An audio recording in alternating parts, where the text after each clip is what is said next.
Bonjour la famille, vous êtes bien sur la chaîne Mère des Jumeaux Acti Télévision. Topesi bino susumbote, merci pour la grâce on ambassadeur biso na bino, tozala bona pema, merci pour la mokolo kitoka pesi biso et merci pour l'occasion à salite biso na bino kuta na susu. Vous êtes bino Mère des Jumeaux Acti Télévision, bien boyebi, ipana biso, tout va bien avec Jésus-Christ. J'espère que bino pe kimia ezali. Oui bandeko, toye les susu liboso na bino pour makambo et ça kolika ka na toile na onza va permettre tout le monde à to yoka possible et pousser biso les sous to poussa na boso na bino pour na kopesa pe oya biso azi ezana ko mama moko aza mosala nzambe ko mone mama Adassa. Mama Adassa a une chaîne YouTube nae, aza prophétesse. Elle qui ça épée déjà la chaîne, c'est déjà moi extrait nae, l'émission mon salaka à salaka, c'est extrait na chaîne aussi ezali. Et aujourd'hui, maman na biso moni aiko lobela bande ko na biso sila na Ursile. Aiko pesa ba message ne o aiko pesa. Donc aika ko rappeler ba message, aiko rappeler yango parce que nzamba lobela yango elza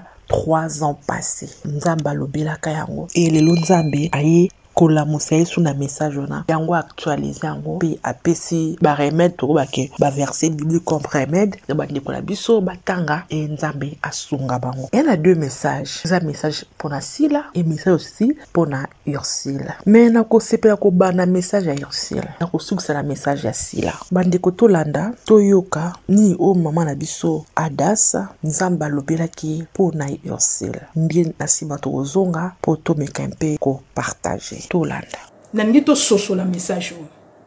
Sikoyo tant nazo tana kati ba sapatu wana nazaki tellement choqué na kati ba sapatu na moni sapatu moko boye e pasuka e nzuluka e katana katana ko la tango duti sapatu moko beba moli mwanzamba zo ebisanga ki sapatu wana moko na ngoye wana tanga lobi na nga bongo na talibu na moni Ursile bande o mam nazo ebisa bino nga yoyo nga Adassa na kosela na nzambe makamte yango so na oloba bona banga te pona biki na oloba vérité nzamba protéger nga oya lakisaka nga aloba na nga loba likambo po batu babika na moto na tindeli message abika na lobaka sans crainte na pesa déjà message wana na moni Ursile ton na moni Ursile a moni ngamba mo abangi akanga misiko na komoni soki ba monyo sikoyo ozo bomba na neti ba mona oti ozo bomba na ba mona yoti mais Saint-Esprit a dévoilé penze longi na moni Ursile na kwa mira kangami tala ba sapata bato bele tala ba sapatu nanga ya ye moko sapatu nezaki na kati wana e panzana na oloba makambo solo na miso nzambe na kobanga wana na choc wana ko kamwa mama na yebi yo te to mona na te na tala ko kana théâtre l'air wana za ko ta théâtre à partir un message wana na soka décision ya ko tala plus jamais théâtre. J'avais compris ce qui se passe dans les théâtres na batu mususu o bazana théâtre ngaso nzamba yebisinga mutena otanga kombo na eti na opesa pe message ko na eti po nzamba yebisinga yo te ko na ye nzamba yebisinga makambo ndeko Sila message apesa nga yango wana nakokosele likamte nzamba lobaki nanga makambo kobota na ye po nangeza message mo nzamba apesa nga ya kitoko makasi po na ye tant nzamba apesi message mso ko reprendre moi na ye je vais le dire na bandi ko zo ba sapatu nanga na su na no sapatu na ye wana katana wana epasu epanzana na su na bwakeli yango na boîte en place azalaki na bandi ko zo ba sapatu nanga na zo kongola ba sapatu nanga na choc na mbangu na bima wana na kende na ba sapatu nanga ye ba sapatu mso ezalaki na mikolo nango ezaka bato oyo batalaka ye oyo o basa captiver na zu ba sapatu nanga ye po na bima Saint-Esprit c'est quoi zo ebisa ngai message na ngina pesa susu na ndeko sina pesa na bandeko botalaka ye bandeko signe ya sapato nzamba pesa kingai ba sapato nanga o Ursile yibaki eza d'abord ba étoile ya bato et là on nzamba zo sanga place on ezali ke Ursile asalelaka ba étoile ya na robo eza ponde kwa Ursile à se repentir soki nzamba zo insister ton naye comme sikoyo à se repentir pour bande koto ke na biso na 3e guerre mondiale nyonso tozosala nanga bomona souti tango ekoki mpona ndeko yosila se repentir on ezali ba étoile ya bato oyo asalelaka soki nzambe tobakisa na to analyser esika o mwa moke soki nzambe azolakisanga ke basapatu na ye moko epanzana ça veut dire que ye moko en elle avait rien, elle n'avait pas d'étoile azali une étoile oyo ezobrille te ye moko azalaki na bénédiction te yango il fallait ayibaka ba étoile ya bato si on comprend le message eza clair po ye moko nzamba alakisi ba sapatu na ye moko ekata na epanzana mais ba sapatu bato musu nyonso ezaki ya mibimba ya bien donc moi j'ai compris na comprenaki que message na suis par nanga nazaki délivrer nango na suis ba sapatu na ngai na bimi na esika na ba sapatu na ngai na ndako wana na kei mais ba sapatu mususu wana etikala ki place wana siko ndeko yo o yebaki te o talaka théâtre o landaka ndeko Ursule peut-être au soutenaka même me comprenaka le côté na nos révélations nzambe te soso la message d'abord pour na yomoko et puis pour na ndeko Ursule pour na ko sunga ye pour se repentir pour ndeko na ngai soki penda to lingi ye Bible dit c'est na Galates 5:19 l'idolâtrie et au sang ça biso ko mona nzambe ezali etumbu oya munene donc péché moko o nzamba boyo kwa idolâtrie zate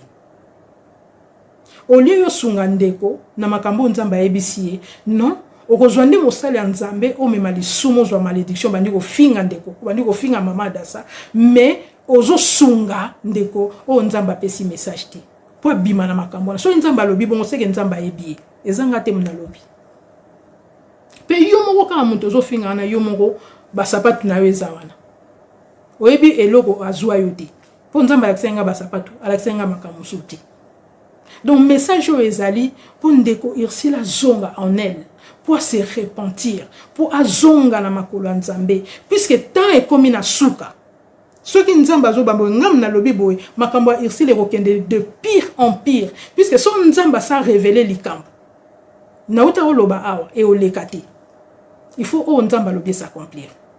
ceux qui se repentir nangote makambo ne bandolanda ye nzamba ko bando exposer de plus en plus bandeko la pesi merci na bandeko nyonso tu o bazalaka wana soki kaka nekoti mwa video koti bayaka toujours pona kotala pona ko aimer pona ko partager merci pour bandeko ope babakisami na abonnement basabonner merci na bino en tout cas naza reconnaissante na vraiment bozo sala merci pour ba commentaire merci na bandeko musu balukanga pe na privé en tout cas na pesi bino merci beaucoup de tout cœur tozawana na TikTok mère des jumeaux ezakuna ok ko s'abonner aussi toza na page na biso Facebook mère de jumeaux Actu Télévision et na page Facebook ezakuna boke ko s'abonner au continuer ko panza sango to s'abonner vraiment na chaîne na biso YouTube toza na posa na bino to seka de sungi na bino na ebike e osala biso bien tant que boko mata tant que boko panza sango toyebi ki tokokola eloko no bébé malembe toyebi ki tokokola lisungi na bino kibi aussi bosungi biso toyebi ki tokokoma na ngolo nzambe bandeko bible eza koloba to mépriser ba prophétie te mais to examiner yango tango mutu ayeli yo message ndoto prophétie tozaka na habitude ya koexaminer mpona communauté na biso tokoma toyambaka eloko ya kitoko eloko soza bien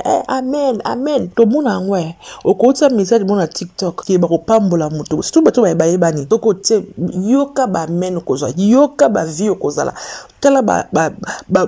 ko commenter mais c'est comme message mabe aïe comme ke ba kosele makambo boyka ba groupe kingandi mtefuti mbongo basali mutu boy be interprétation komaka ndenge na ndenge comme si bato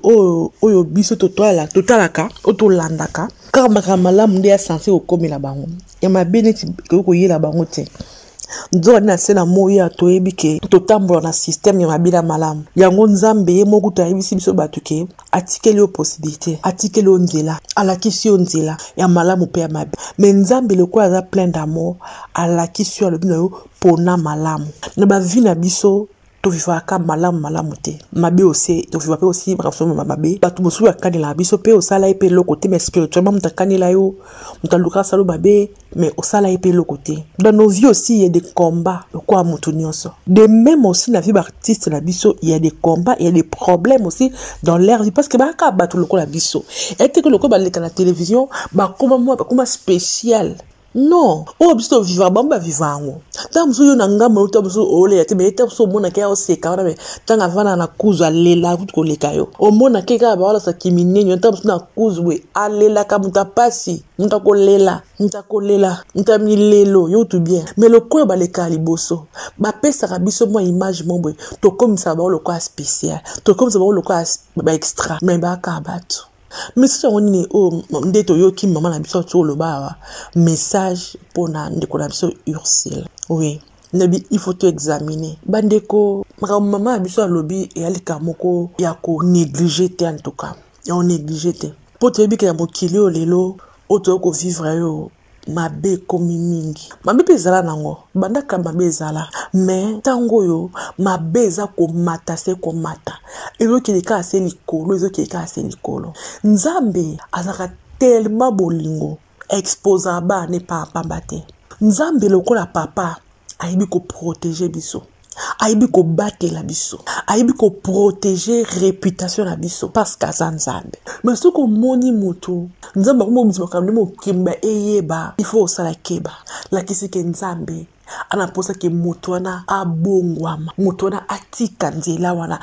asu kama kozela te et comme likambo wana yango tamsu kufa yango ou nzamba pesi mo kongwa vie non et comme ele bomba et comme urgent donc nzamba zo bimisa ko exposer ngamobo na miso ya bato bilo muso ko appeler le kuta monguna be ko utiliser tamsu message mo le kuta abimisa on père comme ça munene na mokili poka asalir yo oui to ko wanga te basali ya nzamba le kuta aussi bazali tala aza capable ya ko sala nyonso po a humilier bana e po humilier bato na e aza capable nyonso maintenant auto ba pour la Ursule soki eze nzambe soki réellement maman na biso oyo message joazui et outé pa nzambe ndiko na biso akanga motema te Yesu masi a lobelo komoko je me tiens à la porte et je frappe si quelqu'un entend ma voix ouvre j'entrerai chez lui je mangerai je souperai avec lui soki ndiko na biso Ursule katina ye aza komi yeba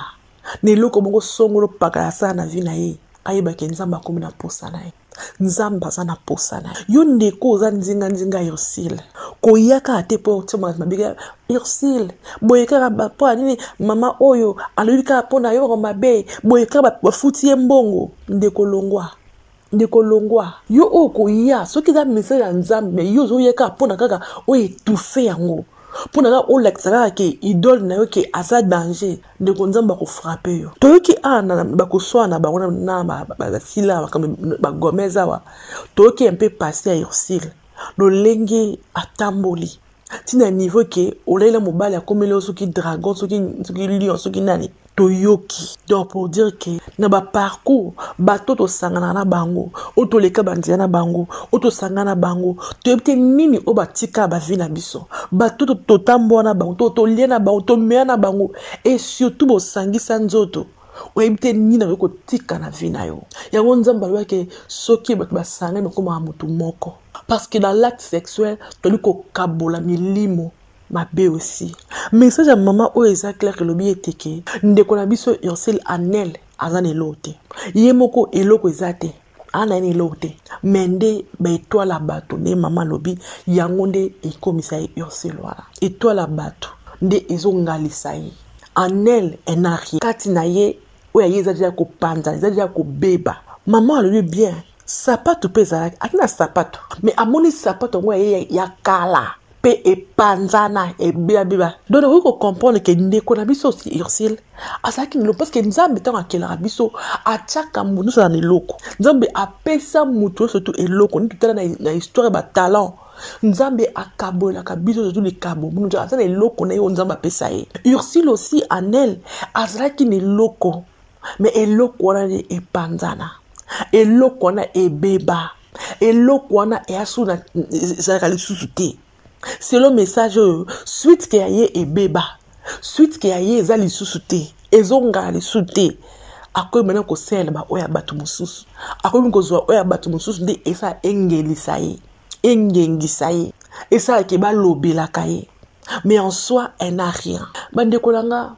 bobi ndeko na biso oyo quand bazaki kamara sila toyoka mingi quand on parle de talent toyoka mingi les gens parlaient na sila na talent aussi la azalaki na yango ti lelo aussi la zanango les gens tant ba ko identifier sila parle yo ma finga lelo monsieur ekoti mais tant on a balakala quand on parle de sila on l'identifie plus na donne o azanango ya théâtre na façon na ya ko jouer na façon na ya ko sela makambo mais Ursil ko jouer na yeza longa normal alors peut-être tellement bien ko jouer ne to jeu na yete mte esa ke ba lobela Ursil aye banito asali comme makasi par mabanga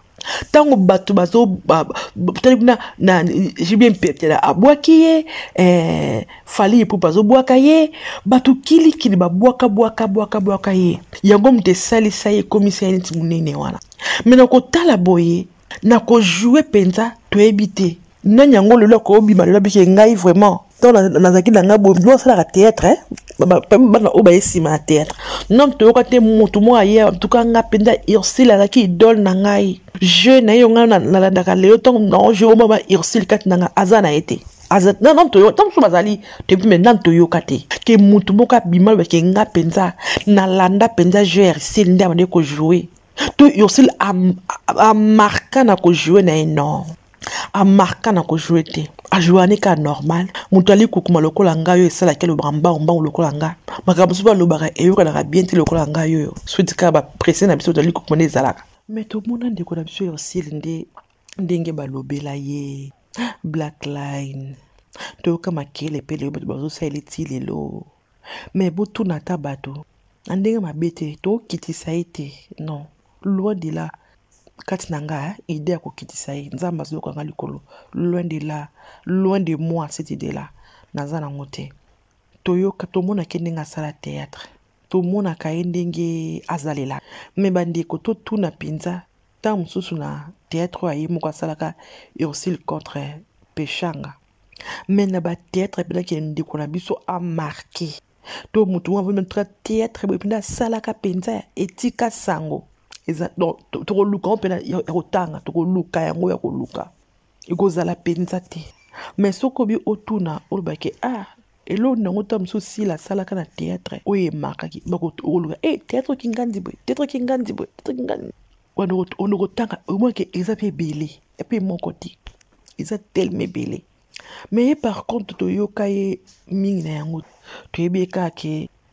ndinga sa makam na ye akanga photo kitoka tena na réseaux sociaux ba photo kitoko to radi ba musicien ba bwaka ye ndenge alata kana ye na mo extravagance na ye ba couleur na ye we frappe ba te poussa ba ba loba na biloko bongo ndi kombo na ye plus e mata mais non na musala o e bimisala ke to yeba ye musala o e sa ke to yeba Ursil yango te penza de makabi te mabato non c'est pas le théâtre a oumeli oui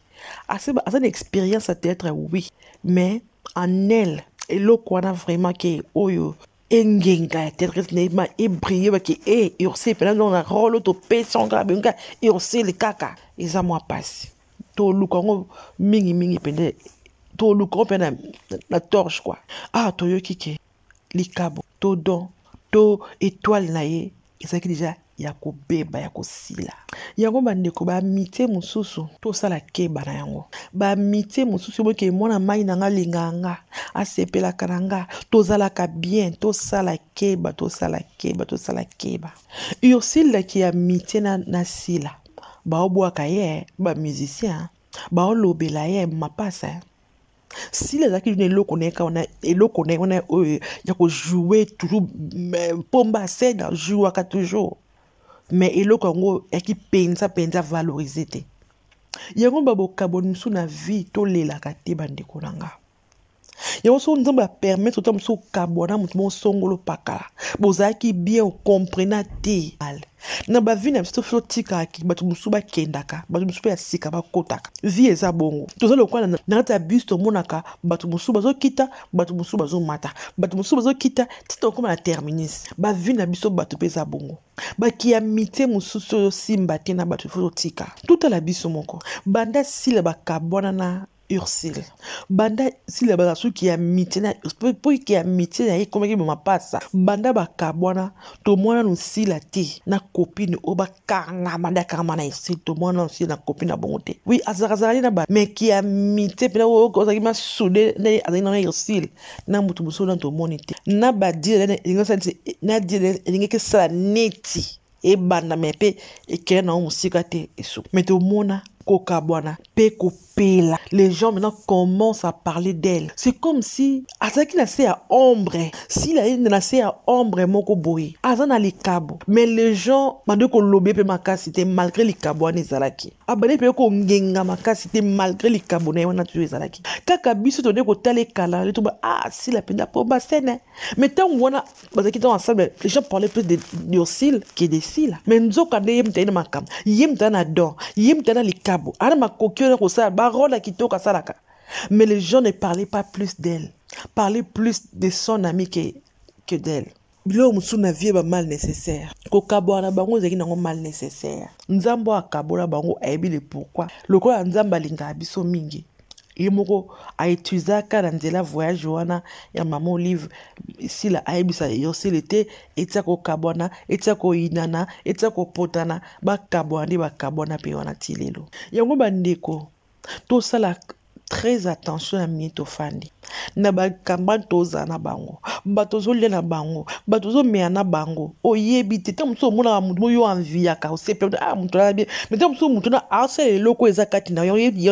osalela azua bendo de je loko wala ozakati na azwa yango akomi ko salela yango mais okomi so ko envier nzoka nde ye asalelaka oyayo asalelaka oyayo yango tuna kainsi ko filme oyo Kontarebo oui Kontarebo na kainsi ko nanu linda tangu linda baninga ni bazo ko lela yeke la kisa biso pende ni comme na mbongo bona boy place moko sala ki mawa abiso peut être musu bango de ibo baza bien ko lekanga bazo peut être baza bien ko lekanga zo aninga na vivre na ba condition funa sa ko songolo pakala pour que mokile monanga mais bango ko baza bango bien mais bango de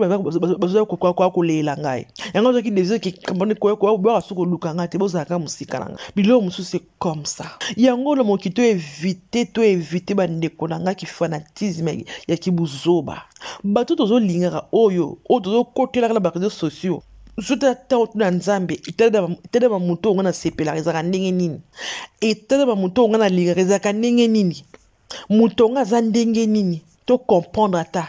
to lingela ba onka bilingela te pour que jouer ka bien a sekisa kanga alataka bien alobaka français bien OK ko karamane. Dès que maman a payé message, bilo mususu, ne maman a biso da salobi, ye a cette même décision en ta sous théâtre té. Pendant temps où on a la sous théâtre té pour comprendre que même bateau batala kabango, bateau même ko zop étoile. Yo comment na yo vraiment comment liboma ya actrice noto acteur na oyo linga mingi bino ba fan na obo ba ko finger ba ko finger na YouTube na Facebook na nini dans tous les réseaux sociaux nzoka neta mso biteke muto na ko finger la nzoka nde boyo no étoile na no bazoyiba parce que satana anelo côté azwaka o nzambe sa sala po pe asa yango ba porte mingi to fungula na ko finger bato na ko finger pour les réseaux sociaux o comment dire muto na yeu rien muto na okoma idolâtre sans le savoir donc ne mutu na bio ba fan nae azoka ba oya bino to sela e ba fan mo beto ba fan mo sela to sala keba bande ko ngai misala mabe oui bande ko eza na ba réseaux sociaux oui bato totalaka eza na théâtre eza na ba youtubeur eza bisika nyusu bande ko sorcellerie et là bakisi eza wana sorcellerie pe eza bande toyoka ngo ba rumeur ke bimaka ndeko na biso oyo asala mtu bakisi alinga asala bakisi toyoka ngo netinga message maman adasa obesa so 3 ans passé na yoka na ngote oyo ka to sala ona na toyoka biso na bito landi na yoki mais likambu o bato ba soupçonna ndeko na biso mwasi e bandi le lote Badole ko soupçonner banda kala. Ba soupçonna kay banda kala. Est-ce que oh maman da sa ayeko bimisa sikoyo yango nde vérité nzambe nde exposé ye nzamba na posa na ye to ndengeni ye moka mtayebi po akoki kosa bato nyonso na se na moi eloko kokosa te conscience na ye na nzambe oyo akela ye bango nde akokosa bango te yango ndeko na biso Ursule amitala esika zali to identifiaka bandeko na biso teke asali challenge na TikTok tsali nzemba nzamba za koyemba amikotisi ye pena asambelaka tosala keba bandeko tosala keba yango te de vérité yango te de vie chrétienne tosala keba bandeko na ngai ndeko na biso nzamba kuta na ye eloko oyo ebimi oyo amizongisa amitala aluka nzambe pourquoi les gens identifier ka moto bakisi pourquoi le maman na biso adasa yako bimisa ke ausele beto la bato amitala yo ozaka nzinga na mitala to biteke bo yinae to biteke bo finga ye mais bo sunga ndeko ekozala bien makasi pona vie na ye po Yesu Masiya kitaki pona kobikisa biso bato mabe izaka kofinga te mabe iza aussi bakisi so oza mutu bakisi luka nzambe akangola yo nzambe aza capable ko restaurer likabo ya pesaka yo ebeba wana aka capable ko restaurer ngo okoma ko ngenga na se na ngolo na ye et non na oyo ya baninga pour le salaire du péché c'est la mort mais le don gratuit de Dieu c'est la vie éternelle tout ça la keba maman biso pe adasa apesi sous message alobi o nzamba la kisa ekala amonaka sile bisalo azoyemba awasala louange nzamba abiki apesi zemi alobi ke sila aza stérilité contrairement batuni bafinga sila abotaka te mais ye nzamba alobi ke sila sa stérilité mais sila nde fois salela ye sila il faut asalela ye pe lipamboli na nzambe ekozali kona ye oui bande konanga likamba zemi na bandoto nzamba la kiso bazemi kwa bafo mbele nzamba pas capable ke oui ke apesi ndeko na biso mams sila bisalo zemi pe la nenga solo parce que Bible za kobake en Israël, il n'y aura ni femme stérile, ni celle qui avorte. Bible lobiango. Moi, c'est komba zate. Oyo passe par azemi ya zate. Donc, ma bota, eza ya nzambe. Nzambe na biso pesa ka ma bota. Nzambe, akoyo le poko pesa pe ma bota mama na biso. C'est parce que azali jambe yango te. So croyara ke, lokola za mona nzambe, ke ana makokyo na ko bota nzambe ko pesa bana. Oyo ko bitula, bomu bo sengele bana, ngo nzambe bana mtu abala te. Toyebi te bandiko nanga. Nzambe za ba lolengi na sela makam. Nzambe amoko lolenga nzambe mo elekela biso. Toyebi te. Si la nenga azala wana azala mobali te toyebi te azala mobali toyebi te abala to abali toyebi te pour le mo kinenge koma to mo kasata mpe si la ngo avant na ni bonke azala mobali te mais mpe basi ba sere jama ba coutumer dans le silence vie ezande mwana les modèles vie ba vie na bango surtout ya sila bisa ndenge zo tambola lelo nakata ko finga tout le monde ngai baka vie na ye ezande ngeni to ko chola akoze capable aussi pe asibia babana ba on peut être coutumier mais to ba respecter et on peut secret attends ça va avec ndaka mobile pe to une respecter il y a un peu secret tout est possible parce que ba vie na bango est sous exposé surtout yenga zana vie na ye ekobika vimo ya nkuku parce que aibite nanyo na kolakisa vie na ngai ona kolakisa na azu yango ndenge nini akolobela ngo ndenge nini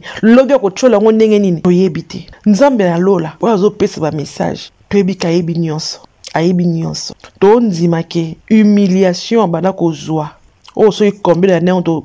mafinga o ba fienge ya mukolo abotaka te kisita veve madilu bona baba mafinga nyonso oboyebi wana oya kutana nango mais nzambe alors to bike nzambe aza capable ya ko essuyer ses larmes aza capable ya ko pesa ye bana po nzambe aza fidèle ya maloba na ye abina ndako na ye bikomba bazate basi basopa kazemi bakozala te lokola sila bisala za mwana nzambe elle croit à son Dieu elle sert son Dieu nous croyons que bana aussi epesa melie na alliance wana ye pas na part ni za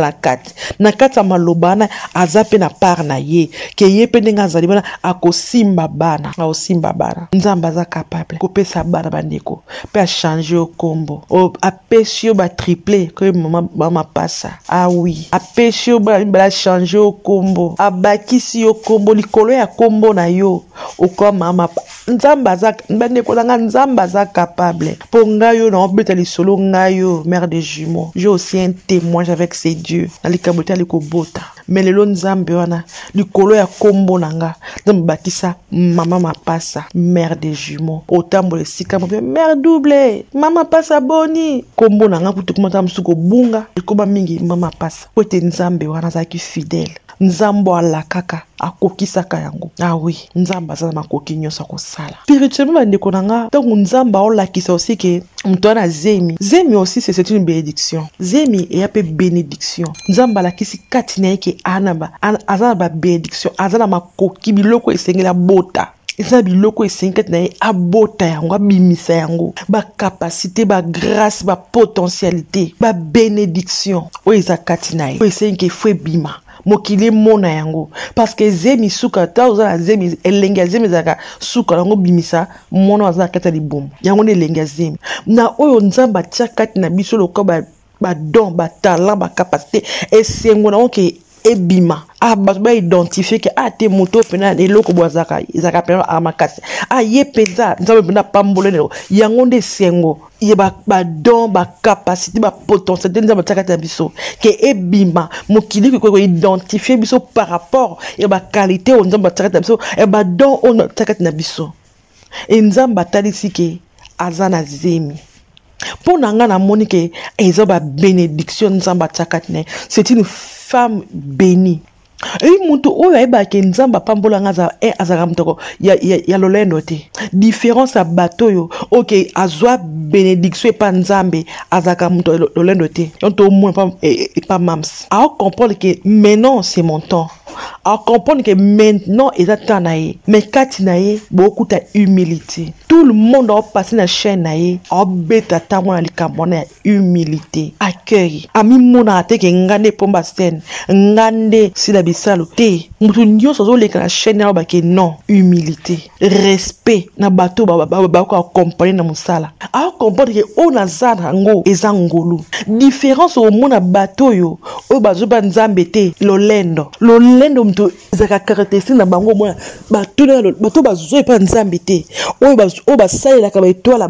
bato ba OK simba kisi landa bango bien bazaka na humilité akamukete kati na bango eloko wana okuta ngo toujours ya lolendo ngai nde na komi na ngonde ngai nde bango zaka bongo différence na moto yo azue pa nzambe yazo baka c'est par la grâce à nzambe nous ko mo pe na mnoneke aka ngolu te nde komo ngo pona kongo ngolu kaka na ngolu munoko mtezo ba ngolu metela ba réaction na ye au moins que il n'y a rien de ngolu dedans rien de ngolu o ka ki vantar na kati orgueil na kati ko imie baninga ko étouffer baninga et si que ba faut moi ka yende mtazali wana rien de grâce na kati wana mona ngote mais ane moi je crois na likambo yo ke zemi nzamba biki na zemi moi je crois na croire na on a deux volets zemi ke akumbi zemi parce que nzambe za nzambe wa pesa kabana to croire na nzambe oyo soki mbaya te to biki nzamba ko balisa ye oui soki bo ala mobali te to biki nzambe ya lola oyo azo pesa ba message oyo